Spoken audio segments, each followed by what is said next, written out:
आपको यकीन दिलाना चाहता हूं इस चीज का कि मेरे खुद के रिश्तेदारों ने भी, जब मैंने उनसे इच्छा जाहिर की कि मैं एक्टर बनना चाहता हूं, तो उन्होंने भी मुझे डीमोरलाइज किया कि पहले शक्ल तो देख ले अपनी, क्योंकि 5 फुट का छोटा पतला दुबला सा आदमी, काला कलूटा। मुझे खुद को पता नहीं था कि इंडस्ट्री में मेरा क्या हाल होगा, बट एक जिद थी, एक जिद थी। और हजारों लाखों, मतलब सालों साल से इंडस्ट्री में सिर्फ यही चलन था कि एक्टर तो, हीरो तो जो है ऐसा होता है। लेकिन सब ऑड सिचुएशंस के बावजूद भी गए। लेकिन एक चीज मेरे दिमाग में थी कि जो सब कर रहे हैं वो नहीं करना है, तो अलग क्या करूं, अलग क्या होना चाहिए। उसके लिए ट्रेनिंग की जरूरत थी, जो मैंने नेशनल स्कूल ऑफ ड्रामा में आके ट्रेनिंग ली। 3 साल मैंने एक्टिंग की पढ़ाई की वहां पे, और अपनी एक क्राफ्ट के बारे में समझा कि एक्चुअली इस पर्सनैलिटी में अगर मैं लोगों को इंप्रेस करना चाहता हूं, उसके लिए एजुकेशन की बहुत जरूरत है। या जो भी आप काम कर रहे हो उसमें क्राफ्ट, उसका एक्सपर्ट होना बहुत जरूरी होता है। ऐसे ही हवा में नहीं कि जैसे पहले होता था, अरे यार तो बहुत खूबसूरत दिखता, फिल्मों में जाके काम करना शुरू कर दे, ऐसा नहीं। किसी चीज को बारीकी से जानना, उसके लिए ट्रेनिंग की, एक्सपर्ट्स की, एक्सपीरियंस की जरूरत होती है। तो मैंने ट्रेनिंग ली नेशनल स्कूल ऑफ ड्रामा से, और 2000 में मैं पहुंच गया मुंबई। मुंबई पहुंचने के बाद जब हम किसी ऑफिस में जाते थे, आई थिंक उससे पहले चलन नहीं था बिल्कुल भी। हम लोग गए, जैसे मैंने बताया कि ऑफिस में खड़े हो के, भाई हम एक्टर हैं, काम दोगे क्या? तो बोले पहले हुलिया तो देख अपना तू। तो ये हर बार सुनने के लिए मिलता था, और वो बात भी सही थी, क्योंकि उससे पहले कभी कोई आपने देखा नहीं होगा कोई इतना बड़ा, कोई इतनी सी पर्सनैलिटी का 5 फुट 6 इंच का आदमी, पतला दुबला सा मरियल सा, कि कभी ये इस तरह के लोग एक्टर भी बन सकते हैं, हीरो भी बन सकते हैं, स्टार भी बन सकते हैं। ऐसा चलन था ही नहीं। मैं कॉन्फिडेंट था बिकॉज ऑफ माई ट्रेनिंग। मैंने ट्रेनिंग ली थी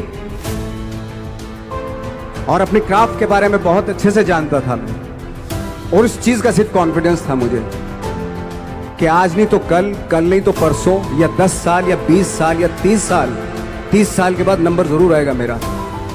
मैंने कभी भी अपने को टारगेट नहीं किया, टारगेट नहीं दिया मैंने कि अगर 2 साल ट्राई करके देखता हूं, उसमें अगर हो गया तो ठीक है, वरना कोई दूसरा फील्ड अपना लूंगा।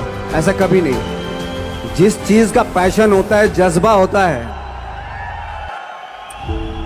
अगर आप दिल से चाह लो ना, तो पूरी दुनिया झुक जाती है उसके ऊपर। उसको पूरा करने के लिए पूरी कायनात एक हो जाती है कि इस आदमी की जिद के लिए, इस आदमी की जिद के आगे झुकना पड़ेगा, और पूरी दुनिया झुकती है आपकी जिद के आगे। लेकिन आपको जिद्दी होना पड़ता है, आपको बहुत सारे सेक्रीफाइस भी करने पड़ते हैं, क्योंकि ये आपने चाहा है।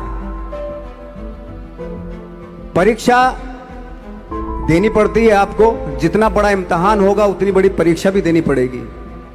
आसान काम नहीं है। छोटे छोटे टारगेट बनाएंगे तो छोटों में निपटारा हो जाएगा। हमेशा अपने आप को टारगेट बढ़ा दो। तो उसके लिए हमेशा अपने आप को अनकंफर्ट जोन में डालो, कि जो इम्पॉसिबल है उसको पॉसिबल करने की शिद्दत, पैशन आपके अंदर होना चाहिए, वो हो जाता है।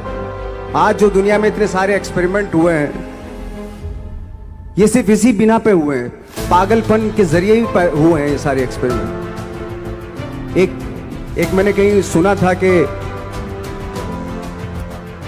जब आप एक्सपेरिमेंट करते हैं तो फेलियर भी होते हैं, कई बार फेलियर होते हैं। कोई एक एक्सपेरिमेंट करने के लिए, कोई एक चीज करने के लिए बहुत बार हमने भी झेला है, बहुत बार फेलियर हुए हम लोग।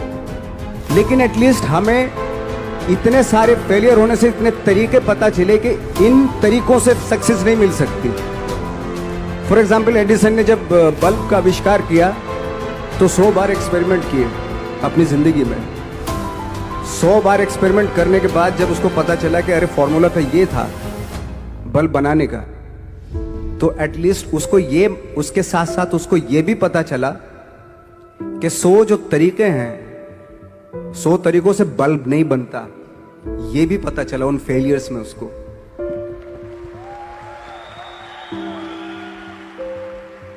जब हम लोग मुंबई आए तो हमें मालूम था हमारे पास पर्सनैलिटी नहीं है, हमारे पास बैक नहीं है, या हमारे फादर दादा परदादा तो फिल्म इंडस्ट्री में है नहीं, हम ही हैं, तो हमें क्या करना चाहिए। इसलिए लोगों के बीच में घुसे रहते थे, आम लोगों के बीच में घुसे रहते थे, उनका एक्सपीरियंस सुनते थे, उनको ऑब्जर्व करते थे। तो आई थिंक मेरे पास 15 साल तक 10-12 साल तक कोई काम नहीं था। जैसे आपने बताया कि बहुत ही 10-10 सेकंड के रोल करके घर में आके बैठ जाता, तो पूरे साल खाली बैठे रहते थे हम लोग। लेकिन एक चीज थी कि लोगों के बीच में रहते थे। लोगों के बीच में रहने से ये एहसास हुआ हमें कि तरह तरह के लोग हैं, लेकिन हमारी इंडस्ट्री में सिर्फ एक ही तरह की एक्टिंग होती है। हजारों करोड़ों लोग हैं इस दुनिया में, लेकिन एक्टिंग सिर्फ एक ही तरीके से होती है हमारे यहाँ। तो मुझे लगा यार ये मैं तो ट्रेन भी हूँ, मुझसे अपनी आर्ट भी आती है, और हजारों लोगों को मैं ऑब्जर्व भी कर रहा हूँ। तो ये तो सबसे अच्छा सूत्र है। इससे तो मैं बहुत कुछ कर जाऊंगा। तो जब ये सूत्र पता चला मुझे कि अब मैं ये जो हजारों लोगों को मैंने ऑब्जर्व किया है, अब जब भी मुझे कोई रोल मिलेगा उन्हीं में से वो एक इंसान होगा। उसी में वो ठाकरे बाला साहब ठाकरे होंगे, उसी में मंटो होगा, उसी में गणेश गायतोंडे होगा, उसी में फैजल खान होगा, उसी में माजूमदार साहब होंगे। तो इस तरह के ये कब हुआ? जब हमने लोगों को ऑब्जर्व करना शुरू किया, लोगों के बीच में रहे।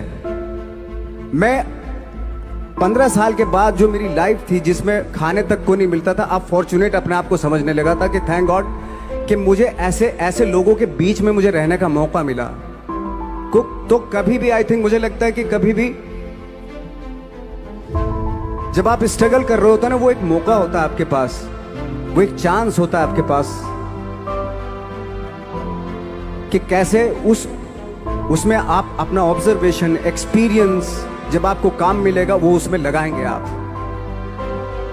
तो मेरी लाइफ बहुत ही, आज जब मैं सोचता हूं कि यार ये तो बहुत ही अच्छा हुआ, तो जो 15, 10, 12 साल मैंने बिना काम के गुजारे, जो लोगों के बीच में रहा था, मैं आज वो काम आ रहा है मेरे। जहां जरा सा कोई कैरेक्टर मिलता है तो आदमी इसलिए कनेक्ट करता है उनसे कि उनको लगता है कि यार ये तो मेरे पड़ोस का ही, आसपास का ही ये बंदा। मैंने देखे हैं इस तरह के लोग। आई थिंक यही हमारी सबसे बड़ी जीत है एज एन एक्टर।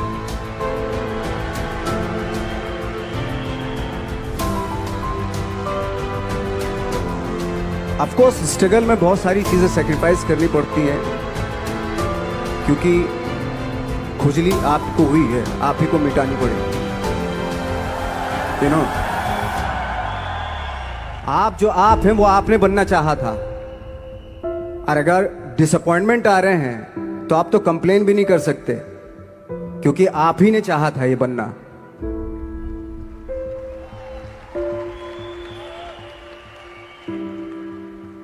तो बस यही था कि 10-12 साल तक मैंने सोचा था, 10-12 साल जब स्ट्रगल हो गए तो मेरे बहुत ज़्यादा वो भी हुआ कि यार छोड़ के चले जाते हैं, कुछ काम मिल नहीं रहा, क्या हो रहा है कुछ पता नहीं, आई डोंट नो मिल पाएगा या नहीं मिल पाएगा।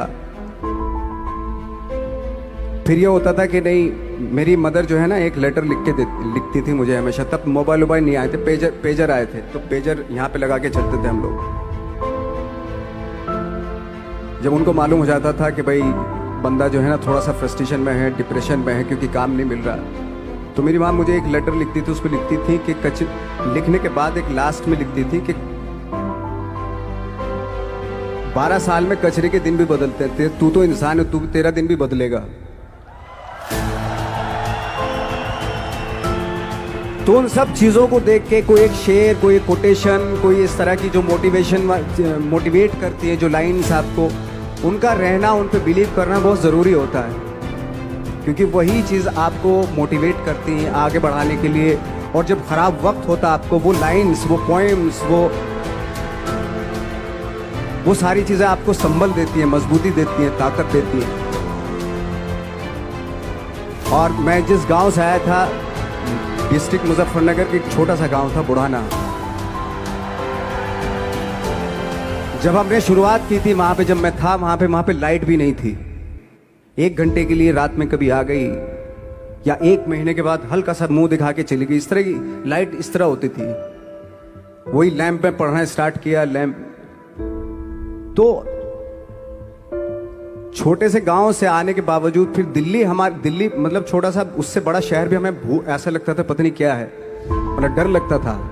मैं जब मुंबई में आया था तो मैं 15 दिन तो घर से बाहर ही नहीं निकला था, क्योंकि इतनी स्पीड देख रहा था मैं कि इतनी स्पीड में तो हम चल ही नहीं पाएंगे, इस शहर के साथ शायद हम कनेक्ट नहीं कर पाएंगे बिल्कुल भी।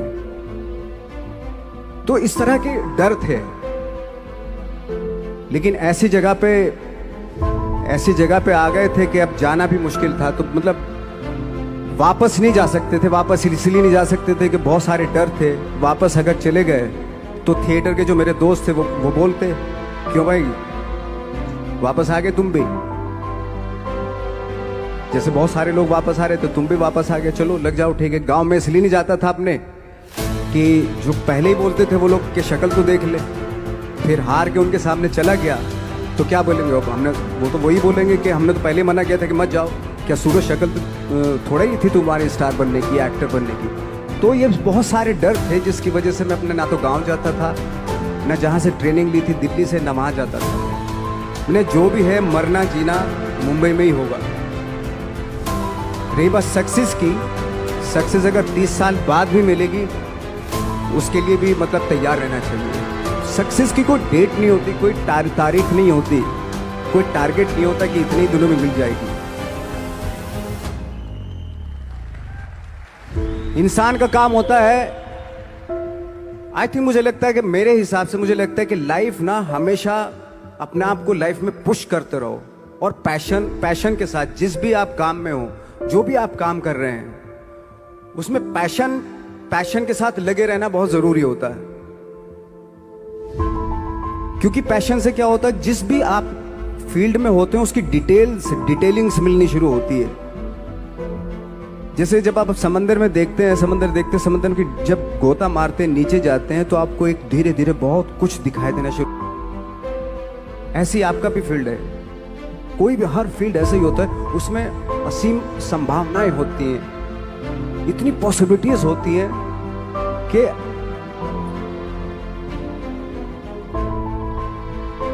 आई थिंक दुनिया का हर काम में इतनी सिर्फ अगर एक दर्जी है पैंट सीता है, 1000 तरीके के पैंट सी सकता है वो, अगर वो चाहे तो। अगर उसने नहीं चाहा तो वो जो ट्रेंड चला रहा है वही सीता जाएगा। लेकिन अगर उसने चाह लिया कि मैं ऐसा कुछ करता हूं तो 1000 तरीके के पैंट उसी में 1000 तरीके की सी देगा वो। ऐसे हर फील्ड में पॉसिबिलिटीज बहुत होती है और एक परफेक्शन होता है। फॉर एग्जाम्पल जैसे हम लोगों ने ट्रेनिंग इसलिए ली कि परफेक्शन आ जाए अपने काम में। जैसे एक मैंने एग्जाम्पल सुना था कि ये छोटी छोटी चीज़ें जो मैं बता रहा हूँ, ये चूँकि मैंने बचपन में सुनी थी, उन पे दिमाग, उन्हीं को अपनी लाइफ बना के आगे बढ़ा तो आज यहाँ पे हूँ। इसलिए वो छोटी छोटी चीज़ें बहुत काम आती हैं, उनको सुनना बहुत ज़रूरी होता है इंसान के लिए। बताते हैं कि एक बहुत बड़े, पता नहीं ये सच है झूठ है, मुझे नहीं इतना ज़्यादा नहीं मालूम, बट कोई बहुत बड़े इंसान हुए लेकिन वो पहले मोची थे, जूता सीते थे। लेकिन जूता जहां से सीते थे ना वहां से कभी फटता नहीं था वो, भले दूसरी जगह फट जाए लेकिन वहां से नहीं फटता था, क्योंकि उसका पैशन था जूता सीना। काम भले वो है वो, लेकिन उस काम में भी उनका पैशन है।